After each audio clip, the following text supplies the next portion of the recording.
नमस्कार, विद्या लाइव के interview section में आपका स्वागत है। मैं हूं कुमार विजेंद्र। आज हमारे साथ उत्तर प्रदेश सिंचाई विभाग के विशेष सचिव डॉक्टर हीरालाल आईएएस ऑफिसर हैं, जो कि डायनामिक डीएम है, काफ़ी पॉपुलर हो रही है और उसमें बहुत सारी ऐसी चीज़ें हैं जो हर वर्ग के लोगों के लिए बहुत उपयोगी साबित होगी। बात करते हैं। सर, आपका बहुत बहुत स्वागत है विद्या लाइव के पे। आपको भी थैंक यू, शुक्रिया।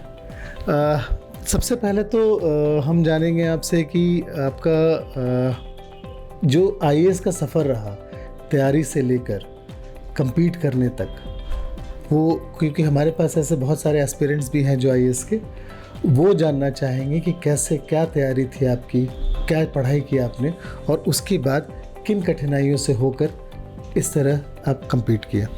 देखिए, एक चीज़ है, सबसे शुरुआती दौर में ही मैं कहूँगा, जहाँ चाह वहाँ राह। There is will there is way. चाहे वो गरीब हो, चाहे धनी हो, या किसी स्तर में हो, किसी समाज का हो, किसी लोकेशन में हो, अगर उसकी चाह बन गई तो राह अपने आप बनती रहती है। चाह बनाने की ज़रूरत है। तो हमारे केस में, मैं गांव का रहने वाला हूँ। उत्तर प्रदेश का एक ज़िला है बस्ती, और आज के 40-45 साल पहले, 50 साल पहले जब मैं पैदा हुआ तो उस समय पढ़ाई की सिचुएशन बहुत ख़राब थी। प्राइमरी स्कूल था, वहाँ से पढ़े। लेकिन मेरे फादर चूँकि नौकरी में थे, वो वेटनरी कंपाउंडर थे पशु चिकित्सालय में, तो उनको आइडिया था कि प्रशासनिक अधिकारी क्या होता है, उसके क्या पावर होते हैं, क्या उसके जलवा जलाल होते हैं, वो क्या कर सकता है। क्योंकि वो ब्लॉक में पोस्टेड थे, तो ब्लॉक में एसडीएम, डीएम, सीडीओ सब लोग निरीक्षण करने आते ही रहते थे। ब्लॉक में बीडीओ का ऑफिस होता है, मेडिकल ऑफिसर का ऑफिस होता है। तो उन्होंने मुझे मोटिवेट किया और वो मोटिवेट करते रहे। वो उसका असर मोटिवेशन का मेरे अंदर आया और मैंने सोचा कि हाँ, ये ठीक कह रहे हैं, करना चाहिए। और वहाँ से फिर रास्ता, कुछ नहीं पता था, कुछ नहीं आइडिया था, लेकिन वो जब ढूंढो तो मिलता है। कहने न ढूंढने भगवान मिलता है।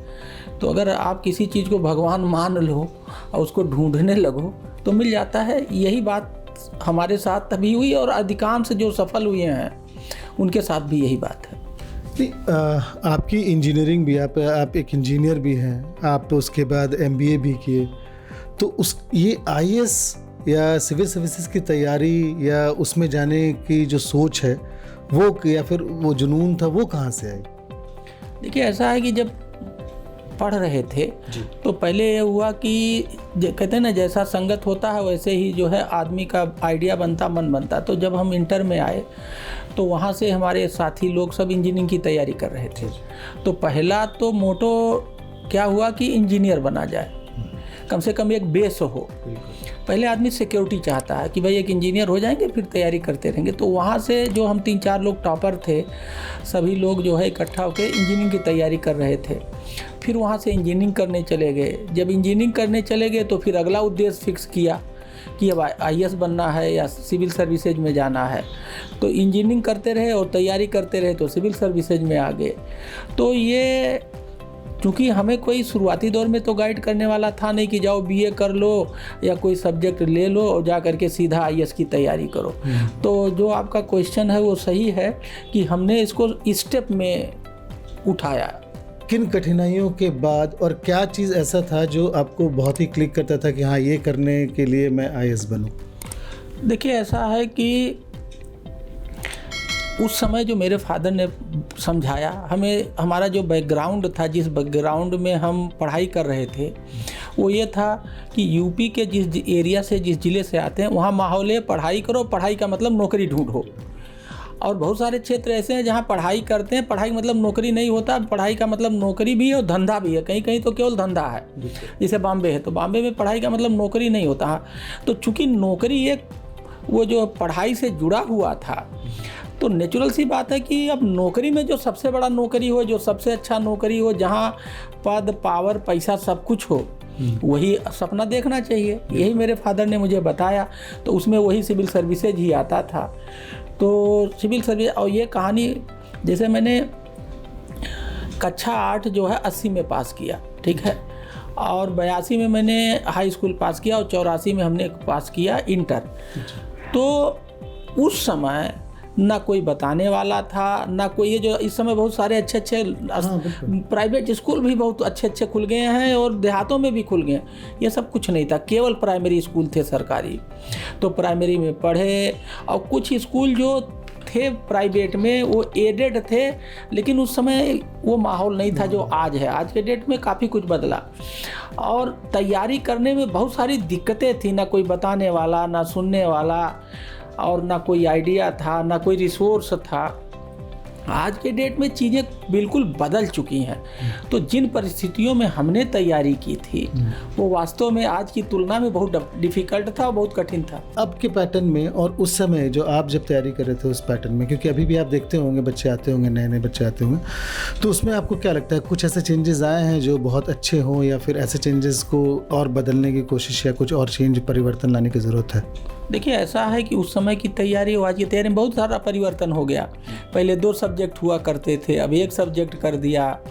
पहले थियोरेटिकल पोर्शन ज़्यादा था, लोग गए, समझे, पढ़े, किताब उताब से उठाए और कर लिए। अब जो है उसमें प्रैक्टिकल एस्पेक्ट ले आए, क्योंकि जब लोग सेलेक्ट होकर के फील्ड में गए और देखा कि उनका परफॉर्मेंस जैसा सरकार चाहती है या जैसा चाहिए वो नहीं मिला, तो इसका मतलब कि सिलेक्शन के पैटर्न में चेंज करना चाहिए। तो उन्होंने क्या किया कि थियोरेटिकल नॉलेज से काम नहीं होगा, अब इसको प्रैक्टिकल नॉलेज करिए। तो उसके लिए क्या हुआ, प्रैक्टिकल क्वेश्चन ज़्यादा आने लगे। ये जो मेरी किताब है, मैंने ये जो डायनेमिक डीएम की किताब लिखी है, इसमें वो सारे मुद्दे वही लिखे हैं। ये तैयारी के लिए बहुत अच्छी किताब है जो एस्पिरेंट है। क्या, जैसे मान लीजिए हमने इसमें पानी पे जो काम किया, पानी जो बढ़ाया, उसकी पूरी डिटेल लिखी। अब आपके पास क्वेश्चन आ गया कि आप किसी ज़िले के कलेक्टर हैं, अब आपको पानी बढ़ाना है तो क्या करेंगे। अब थियरी से तो पानी बढ़ेगी नहीं जो इससे पहले करते थे। अब आप अगर हमारा ये चैप्टर पढ़ लें तो इसमें सब प्रैक्टिकल लिखा है, वही आंसर दे दीजिए तो आपको सबको सब मिलेगा। मतलब वो ज़मीनी हकीकत जो है और ज़मीन पे क्या चीज़ें होती हैं वो चीज़ आपने इसमें। हाँ, अब जैसे मैंने वहाँ एक प्लास्टिक मुक्त अभियान चलाया था। प्लास्टिक इस समय सबसे बड़ी बुराई हो गई है, क्लाइमेटिक चेंज पे बहुत बुरी तरह से असर कर रहा है, जल जंगल ज़मीन जो हमारी लाइफ सपोर्ट है उसको नष्ट कर रहा है। तो हमने प्लास्टिक मुक्त बांधा चलाया था, मैं बांदा ज़िले में था। तो अब आज आपसे कोई पूछे कि भाई बताइए आप SDM है कहीं का, अपने तहसील को प्लास्टिक मुक्त करना है तो कैसे करेंगे। तो अगर मेरा चैप्टर ये प्रैक्टिकली किया हुआ है, संभव है, सक्सेस है, तो अब प्रैक्टिकल चीज़ों पर ज़्यादा ध्यान दिया जा रहा है रादर देन थियोरेटिकल चीज़ें। मॉडल गांव क्या है वो उसके बारे में पूरा समझाइए, और वो आपने क्या इसमें डायनेमिक डीएम में उसको इंक्लूड किया है पूरे इसको? यस, ये डायनेमिक डीएम का जो लास्ट चैप्टर है वो मॉडल गांव है। मॉडल गांव का हमने एक झलकी दिया है, और अभी हम लोगों की योजना है कि हम मॉडल गांव पे एक अगली किताब भी लिखेंगे अलग से पूरी डिटेल में कैसे है। देखिए, मॉडल गांव क्या है, एक मतलब इंडिया की जो 90% आबादी है या तो गांव में रहती है या गांव पे डिपेंडेंट है। कैसे, मतलब जैसे मान लीजिए हम दिल्ली में बैठे हैं और ये दिल्ली में खाने पीने की सामान कहाँ से आता है, अगल बगल के देहात से। दिल्ली की हवा कहाँ से आती है, अगल बगल के पेड़ जो लगे हैं देहातों में वहाँ से। यहाँ तो पेड़ की कमी है। खाने की, पीने की, रहने की, वायु, पानी कहाँ से आता है, अन्य प्रदेशों कहाँ से आता है। तो इसका मतलब ये है कि जब तक गाँव का विकास नहीं होगा तब तक हम जो है डेवलप्ड कंट्री नहीं बन पाएंगे। ये हमारी सोच है, और ये कोई मैं कोई इसमें अपने स्तर से नहीं कर रहा हूँ। ये बात तो महात्मा गांधी जी ने कहा था कि रिपब्लिक विलेज होना चाहिए। मेरा तो ये मानना है कि हर गांव का व्यवहार, हर गांव की प्रकृति, हर गांव का सिचुएशन एक कंट्री की तरह होता है। अगर अगल बगल 2 गांव हैं तो जैसा 2 कंट्री में डिफरेंस हो, जैसे अगल बगल के सटे हुए गांव हैं, दोनों में समानता नहीं होगी। यहाँ विकास हो जाएगा, यहाँ नहीं होगा। यहाँ झगड़े होंगे, यहाँ झगड़ा नहीं होगा। यहाँ शांति होगी, यहाँ शांति होगी। तो हर गांव एक कंट्री की तरह उसकी प्रकृति होती है। तो इसीलिए महात्मा गांधी ने रिपब्लिक विलेज की बात की थी कि हर गाँव एक कंट्री की तरह उस हर तरह से संपन्न हो, रिपब्लिक हो। अभी recently doctor APJ Abdul Kalam साहब ने एक स्कीम लॉन्च किया था, पूरा providing urban amenity to rural area, जो रिपब्लिक विलेज है उसी से मिलता जुलता ये स्कीम था। तो ये जो मॉडल गांव का कॉन्सेप्ट है, ये जो महात्मा गांधी का रिपब्लिक विलेज है और पूरा है APJ कलाम साहब का, मिसाइल मैन साहब का, उसी को हम लोग धरती पे उतार रहे हैं, धरती पे लागू करा रहे हैं। क्योंकि किताब में लिख देना और हाँ, उसको चरितार्थ करना। हाँ, चरितार्थ करना, दोनों में अंतर है। जी जी।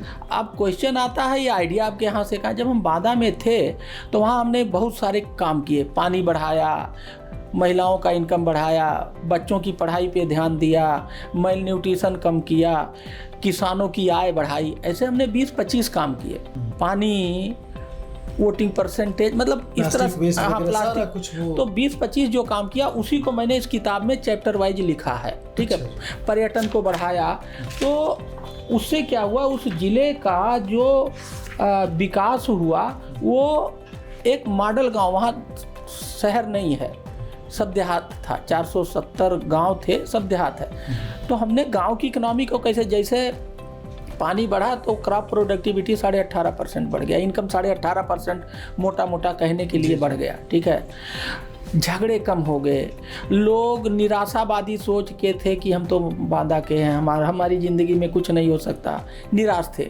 उनकी सोच को मैंने आशा में बदला। ठीक है। जुड़ के उनसे, उनके बीच जाके उम्मीद की नई किरण। हाँ, उम्मीद की नई किरण उनके दिमाग में, और सब लोग मेरे साथ जुड़ के अपना विकास खुद करने लगे।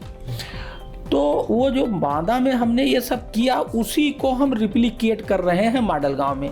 ये देखिए, मॉडल गांव का एक हैंडबिल है, ये वाला। ठीक है। इसमें सब कुछ लिखा हुआ है जो, और जैसे गांव में क्या होता, अगर गांव के किसी आदमी से पूछो गांव का विकास क्या है, तो नाली, खड़ंजा, स्कूल और राशन, ये 3-4 चीज़ बताता है। हमने इसमें 25 पॉइंट दिए हैं कि एक गाँव, मॉडल गाँव बनाने के लिए ये 25 पॉइंट पे काम होना चाहिए। एक बात। दूसरी बात क्या है, गांव का विकास क्यों नहीं हो रहा है ये समझने की ज़रूरत है। सरकार चाह रही है, भारत सरकार, स्टेट गवर्नमेंट, लोकल गवर्नमेंट, सारे जनप्रतिनिधि, सारे IAS, सारे ब्यूरोक्रेट, इतना बड़ा सिस्टम है और सब चाह रहे हैं कि विकास हो, लेकिन जिस तरह से विकास होना चाहिए था वो नहीं हो रहा है। तो ये हमने सोचा आखिर क्यों नहीं हो रहा है। तो मेरे जो समझ में आया व्यक्तिगत तौर से, और जिसका प्रयोग मैंने बांदा में किया, कि गांव वाले ये सोचते हैं कि उनका विकास शासन कर देगा, प्रशासन कर देगा, कोई दूसरा कर देगा, उन्हें नहीं कुछ करना है, अपने लिए एफर्ट नहीं लगा। हाँ, उन्हें एफर्ट नहीं करना, दूसरा कर दे। तो हमने बांदा में इसी चीज़ को चेंज किया। हमने कहा ना, आपका विकास केवल और केवल आप ही कर सकते हैं, कोई दूसरा कर ही नहीं सकता है, समग्र रूप से। तो मैंने सबको जोड़ना शुरू किया, यही बात समझाना शुरू किया कि जो आप ये सोच रहे हो कि आपका विकास कोई दूसरा कर देगा, आप नहीं, आपको कुछ नहीं करना है, इसीलिए आपका विकास नहीं हो रहा है। ये सोच को बदलो कि आपका विकास केवल और केवल आप ही कर सकते हैं। तो लोगों को जोड़ना, उनका ट्रस्ट जीतना और उन लोगों को विकास के रास्ते, तो इसी को कहते हैं जन सहभागिता, पब्लिक पार्टिसिपेटरी डेवलपमेंट। यही सस्टेनेबल है और इसी से विकास होगा। तो ये जो मॉडल गांव में है यही हम करते हैं। गांव में जो अच्छे लोग हैं, पढ़े लिखे लोग हैं, जो गांव के लोग बाहर कमाने चले गए हैं, उनका नाम हमने रखा है NRV, नॉन रेजिडेंट विलेजर्स। ऐसे नॉन रेजिडेंट इंडियंस है, वैसे नॉन रेजिडेंट्स विलेजर्स। और उनसे समझाते हैं कि आपके गांव का विकास आप ही कर सकते हैं, अपने गांव का विकास खुद करो, सरकार बहुत सारा सहयोग दे रही है, उसका फ़ायदा उठाओ और गांव को आगे बढ़ाओ। तो वो जो मॉडल है उसी को हम गांव, और इससे लोगों में एक जोश पैदा हो रहा है। क्या, जो लोग ये भटक गए हैं कि उनका विकास कोई दूसरा करेगा, उनको मैं करेक्ट कर रहा हूँ, वो सही रास्ते पर ला रहा हूँ। एक रिस्पॉन्सिबिलिटी है, वो सोशल रिस्पॉन्सिबिलिटी आप उनके ऊपर। तो इसमें मॉडल गांव जो ये था प्रोजेक्ट, इसमें एक बहुत ही महत्वपूर्ण सवाल आपसे बनता है कि ये आपके दिमाग में आया कैसे, क्योंकि बहुत सारे ऐसे IAS ऑफिसर हैं जो बहुत सारे जिलों में है जहाँ पे इस तरह के हर जिले में गाँव होगा। हाँ, देखिए, ये इस दुनिया में बहुत अच्छे लोग हैं, बहुत अच्छे लोग हैं। जब मैं वहाँ बांदा से एज ए कलेक्टर हटा तो मेरे एक मित्र हैं मुनीश जी, वो नाबार्ड के रिटायर्ड CGM है, तो उनको रूरल डेवलपमेंट का बहुत नॉलेज है। तो मैं उनसे राय लेता रहता था कि क्या करना चाहिए, कैसे करना चाहिए। तो जब मैं हटा तो उन्होंने एक पेज पे मेरे काम की जिस्ट बनाई कि देखिए 12.5% वोट बढ़ गया, 10.5% वोट बढ़ गया, तो डेमोक्रेटिक कोहेसन बना, लोगों में एकता बढ़ी और एकता से ताकत, पूरे ज़िले की ताकत में काफ़ी इजाफा हुआ। फिर कहा पानी बढ़ गया, क्रॉप प्रोडक्टिविटी बढ़ गई, मेल न्यूट्रिशन घट गया। ऐसा मैंने अपने सोशल मीडिया लिंक्डइन पे डाल दिया।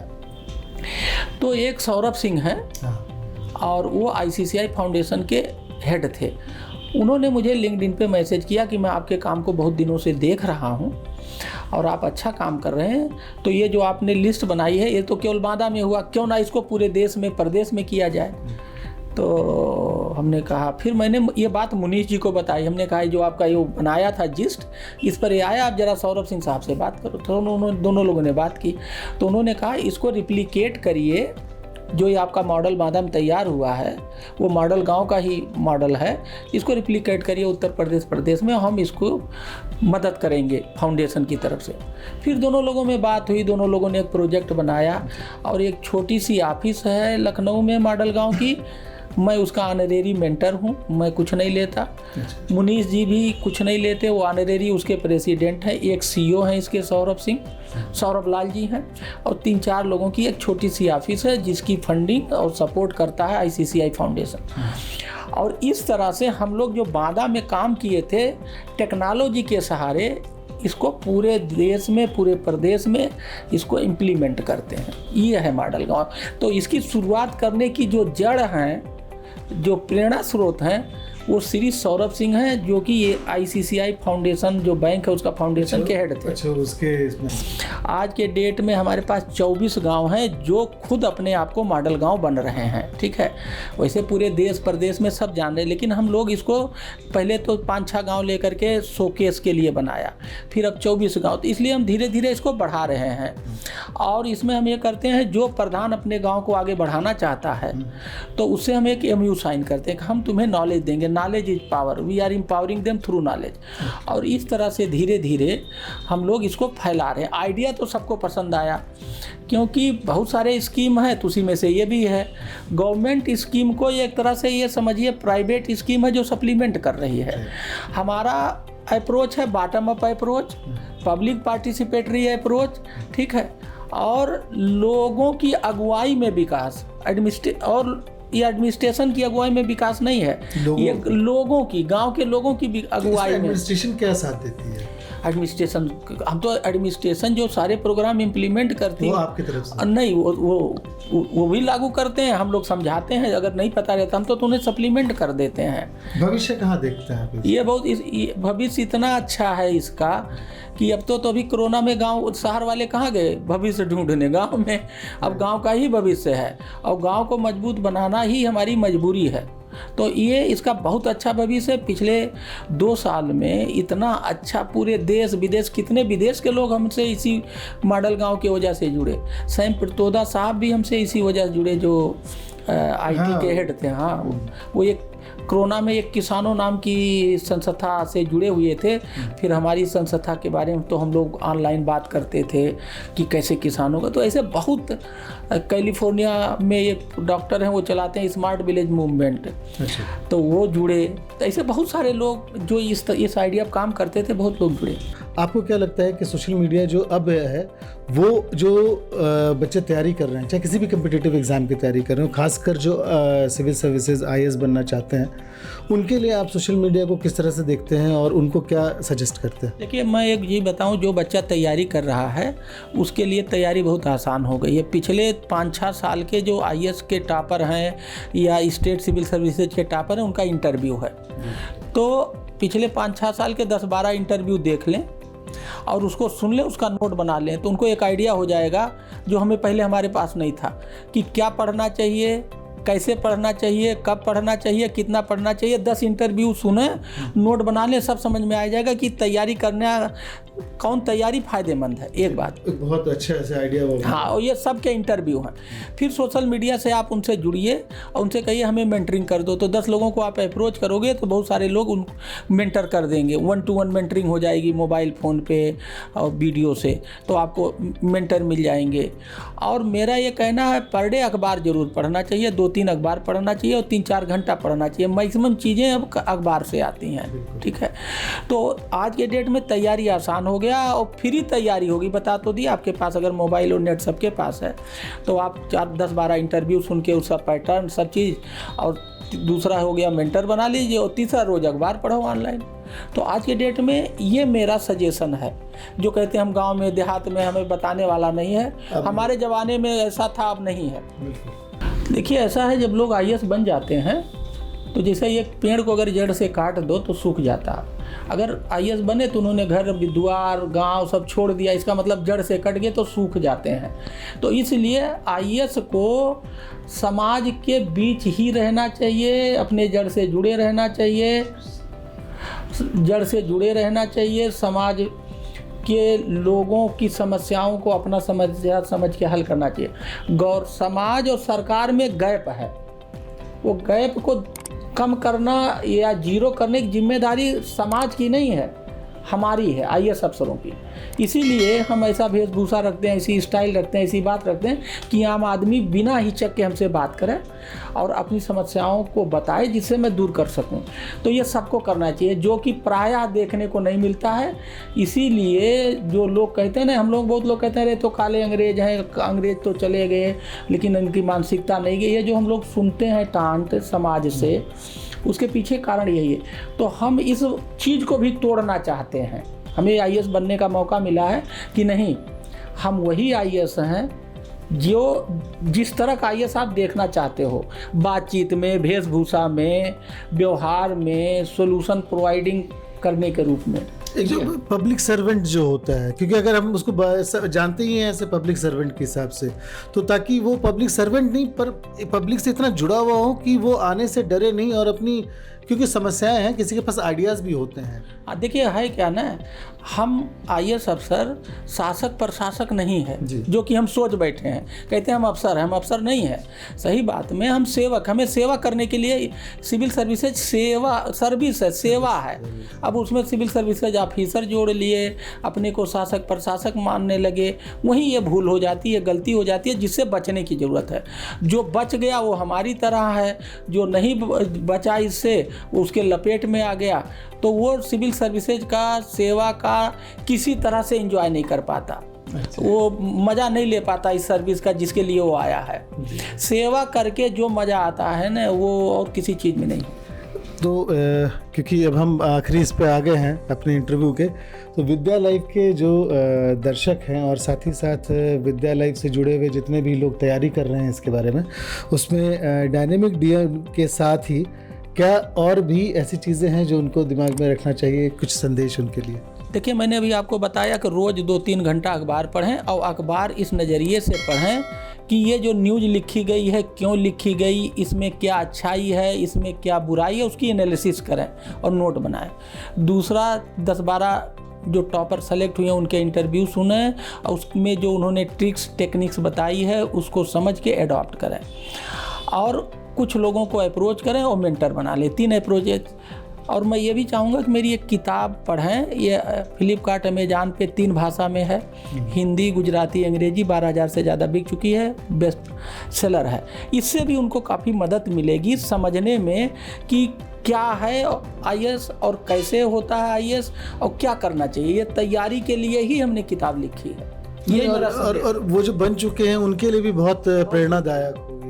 यस, क्योंकि जो बन चुके हैं उन्हें ज़मीन पे काम करना है, परफॉर्म करना है, जो कि नहीं हो पा रहा है, तो यहाँ से सीख करके वो परफॉर्म कर सकते हैं। तो उनके लिए बहुत, सबके लिए ये उपयोगी है। चलिए, विद्या लाइव पे आप जुड़े, और साथ ही हमारे दर्शकों को ये दिख रहा होगा कि इस इंटरव्यू के थ्रू आप जो आईएएस की तैयारी कर रहे हैं उनके लिए कितने फ़ायदेमंद होगा, और साथ ही साथ जो आईएएस खुद अभी आईएएस ऑफिसर्स हैं, अगर उन तक भी ये पहुंचती है बातें, तो एक जो मॉडल गांव वाला है और डायनेमिक डीएम से उनको बहुत सारी ऐसे मदद और प्रेरणा मिल जाएगी जो कि पब्लिक सेवा के लिए एक उत्कृष्ट काम होगा। सर, बहुत बहुत शुक्रिया आपका विद्या लाइव के साथ जुड़े, आपका बहुत बहुत धन्यवाद। थैंक यू, शुक्रिया आपका अच्छी वार्ता करने के लिए और ये अच्छी चीज़ को दर्शकों तक पहुंचाने के लिए। Thank you.